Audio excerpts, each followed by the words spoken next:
Hello children, welcome to Kiss Story World. Today we are going to read Michael Bond Paddington and the Christmas Surprise. One Christmas, Paddington announced he was taking the Brown family to Barkridge store to see Santa Claus.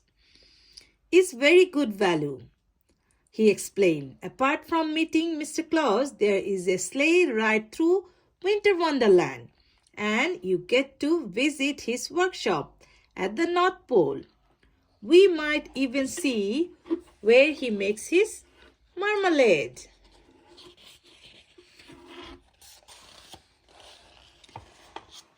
I doubt it. Santa makes his own marmalade, said Mrs. Brown nervously, as Paddington led the way onto the escalator. It would make all the presents sticky, agreed Jonathan. Not to mention his beard, added Judy. Besides, he is much too busy. That's more than you can say for Barkridges, remarked Mr. Brown gloomily, as he brought up the rear. There is hardly anyone here. There were two signs at the top of the escalator, one pointing to Santa Claus and one pointing to Winter Wonderland. I think I may visit Santa Claus first, announced Paddington, in case the sleigh gets stuck in the snow. He got down on his paws and knees in order to get a better look and make sure it wasn't too deep. Just then he looked up and saw a man staring down at him. "Are you a boy or a girl?" asked the store manager. "I am neither," said Paddington. "I am a bear. You look more like a large, creepy crawly to me," said the man distastefully. "Perhaps you had better come back next year when you have made up your mind." "Come back next year," repeated Paddington hotly.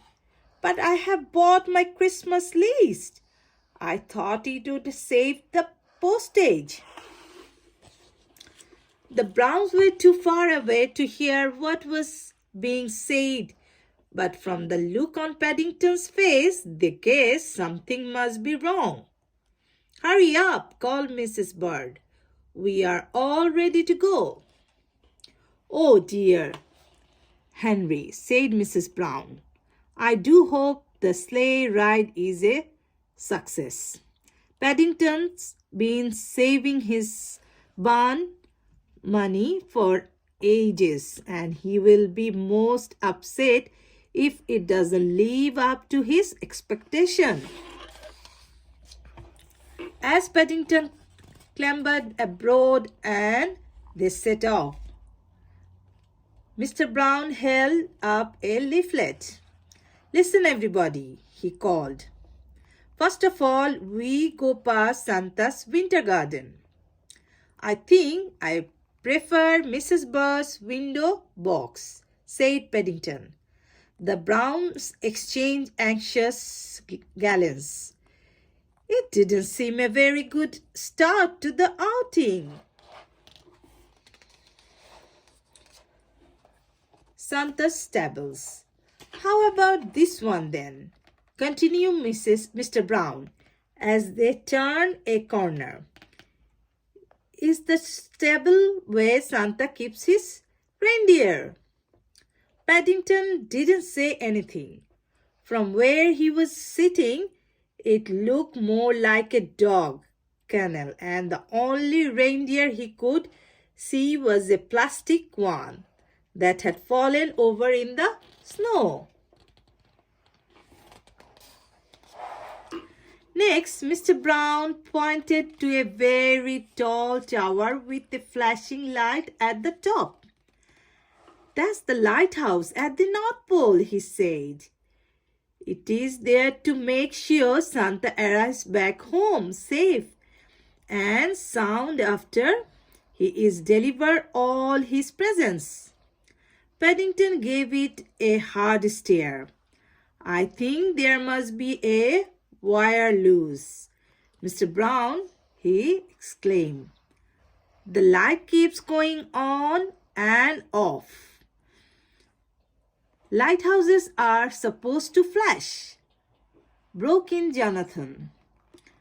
They all send out a different signal to that people know exactly where they are. But Paddington wasn't listening. He was counting the number of buns it had taken to pay for the outing. Now, this might be more interesting. Mr. Brown tried to strike a cheerful note as they drew nearer to a big house with the mechanical figures moving behind every window. We are about to enter Santa's workshop. Look at the elves, called Judy. She turned around in order to explain elves to Paddington. But as she did so, she gave a cry of alarm, for he was nowhere to be seen. Do something, Henry, cried Mrs. Brown when he saw what happened. Do something, repeated Mr. Brown. What can I do from inside the middle of a workshop? We haven't reached the end of the tour, warned Mrs. Bird. Paddington will be most upset if he misses any of it. Mr. Brown tried to put a brave face on things. But when they reached the end of the ride and there was still no sign of Paddington, he looked as worried as any of them. He called to one of the Santa's helpers. There is a bear falling into our works, repeated the man. I will send for the manager at once. Bear? Exclaimed the manager. Did I hear someone say bear? If it's the one I met earlier, I'm not surprised he's missing. A troublemaker if ever I saw a one. Blue duffel coat, old hat, I would recognize him anywhere. Leave it to me, I will find him. We are certainly not going until you have, warned Mrs. Bird. And what's more, if I know that bear, he will be wanting his money back. No one has ever asked for their money back before, wailed the manager. There's a first time for everything, said Mrs. Bird grimly. As the manager disappeared through one door, Paddington came through another. I think I have found the fault in the lighthouse, Mr. Brown, he called. Bears are good at mending things, but before he had a chance to finish, there was a loud bang from somewhere inside Santa's workshop, and all the lights went out. Where is he? Shouted the manager. Where is he? I will give him a present he won't forget in a hurry. Mrs. Bird took a firm grip of her umbrella. Come along, everyone, she called. I think we have had enough wonders for one day. Paddington certainly hit the headlines, said Mr. Brown at breakfast the next morning. Listen to this. Strange goings on in London store. One thing's certain, said Mrs. Brown.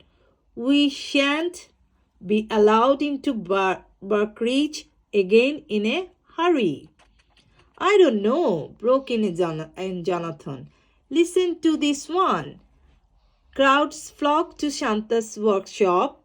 Search for mystery. Bear goes on. Everyone was so busy reading the newspapers that they didn't notice Mrs. Bird leave the room. She had an important telephone call to make. Buckridge, said the manager several days later, wishes you all a Merry Christmas.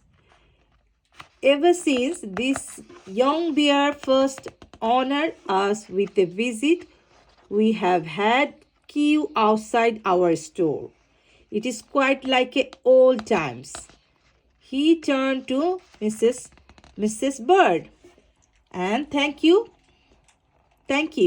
dear lady, for telephoning us when you did.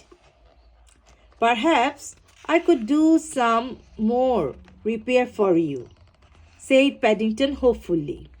I don't think that will be necessary, said the manager hastily. Besides, Santa is wanting to see you after you have all had a free sleigh ride. It was a merry party of Browns who set off on their journey through the winter wonderland. This time everything worked perfectly, and when they came to the end of the ride, Santa Claus was waiting to greet them. Ho, ho, ho, he boomed. And who have we here? I'm a bear, Mr. Claus, said Paddington, and I came from darkest Peru. Well, said Santa, reaching behind his chair, I am that case.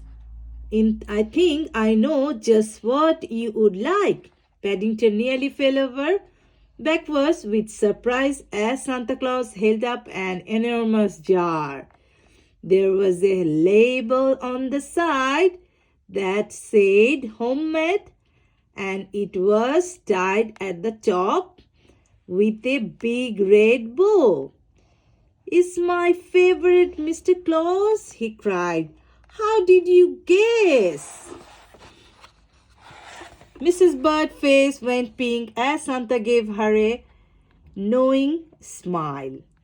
One of the nicest things about Santa Claus, she said hastily, is that he knows exactly what everyone wants for Christmas. That's what makes him so special. And he makes his own marmalade, said Paddington happily. I knew he would. So this is the end of the story of a Paddington. Children, if you want to hear more, please subscribe my channel. Bye.